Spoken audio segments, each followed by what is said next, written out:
Hi Dean, thanks so much for coming to Boffins. How old were you when you played your first game of AFL with the Dampier Sharks? I started playing when I was 8, so played there until I was probably 14, and then had 3 years off and played basketball, and then come back and played when I was 17 before I moved to Perth. Yep, well when you came to Perth, that was 1999, wasn't it? Yep. And you played for the East Perth Colts. So what advice would you give to an aspiring AFL player that's playing with the Waffle Colts now?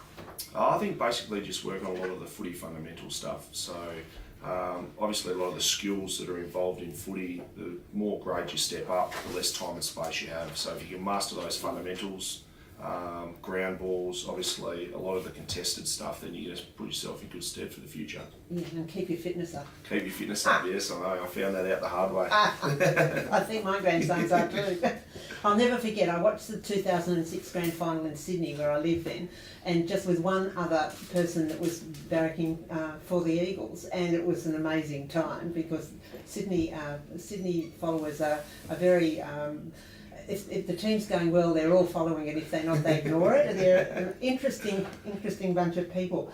So, I mean, that must have been the top of your list that year, as it was such a bitter pill the year before.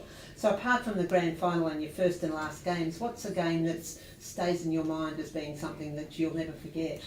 Yeah, I suppose, the first game's probably the biggest one other than the grand final. But then I suppose the game probably where you play milestone games for your best mates and your teammates. So obviously your 250ths for Classy, for Embers, in his last game with Adam Selwood as well. So that probably sticks out in my mind even though we got flogged. Yeah, okay, yes. In your opinion, who's the most courageous opposition player and who's the one you most admire?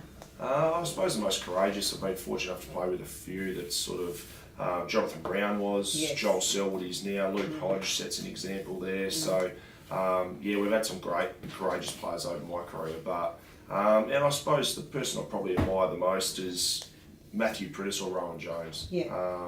Players that work extremely hard, aren't blessed with a lot of strengths, but work so hard on their game and leave no stone unturned. So they're the ones that stand out the most for me.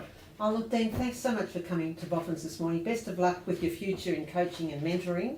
And I know that you'll nail these careers as you have playing AFL. Thank you very much for having me. Thank you.